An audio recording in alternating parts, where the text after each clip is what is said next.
You are eternal. An everlasting vampire who has raised a country to be unconditionally loyal and subservient. But all is not peaceful in the blood fields. Your rule has been challenged by other vampire lords. It is time to raise a bloodthirsty army, trudge through the fetid fields, and show these lords the true horror they face when they incur your wrath. Because, what else are you gonna do with all your free time other than wage war and dominate? Immortal Realms Vampire Wars is a turn-based strategy game with individual character control and card-based ability elements. That may sound like a mouthful, but what may seem complicated at first, Immortal Realms Vampire Wars does a great job of making a unique gameplay style fun. The game has a unique system that has you recruiting and taking control over your armies as you divide, grow, and move them across the overworld. Then, when battles are raged, you can control individual units during fights. The amount of control and strategy is great, and they even introduce an ability system based on cards to help boost your chances to win and pull off new novel strategies on the fly. I may have lost my wolves, but you have lost the war! That's my, impersonation of a Roman emperor.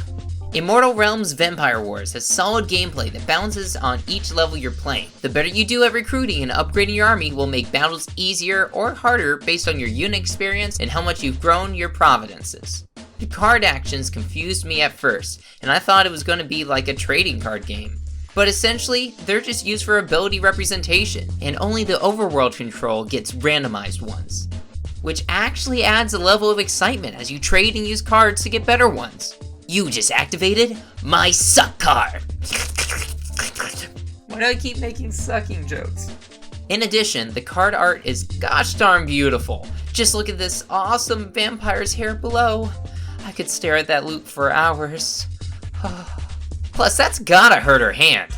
Now, Immortal Realms Vampire Wars is a bit clunky on the Xbox One. It seems like it was originally designed for the PC, and because of that, it's often hard to see what your actions are. The UI doesn't highlight what you're selecting, so I often had to press B to back out of an invisible screen. Immortal Realms Vampire Wars has two major layers to the game, and thus makes it a bit complicated to understand. Coupling that with not understanding what I was selecting and a vague tutorial makes for a rough first hour of the game. However, once I understood the base mechanics, it wasn't long before I knew how to maneuver around some of the weird UI. Immortal Realms Vampire Wars seems a bit clunky and complicated at first, but anyone who enjoys strategy games will love the great control from the army building to individual battle. The card ability system adds a unique touch to the game that gives you just enough control over it to allow unique strategies to form, and so it doesn't feel completely random. I'm looking forward to Immortal Realms Vampire Wars coming out on the Xbox One. Immortal Realms Vampire Wars is currently being developed by Palindrome Interactive. It will be available on Xbox One, PlayStation 4, Switch, and Windows. Immortal Realms Vampire Wars was played on an Xbox One, and an early access code was provided for this report. Until next time, play like a rogue. Why yes, hello, good madam. How fares your day? Milady, feral wolves ravage through our forests, slaughtering and devouring everything in their way. We beg you, please protect us from the beasts. Man, I really need to stop judging people on their appearance.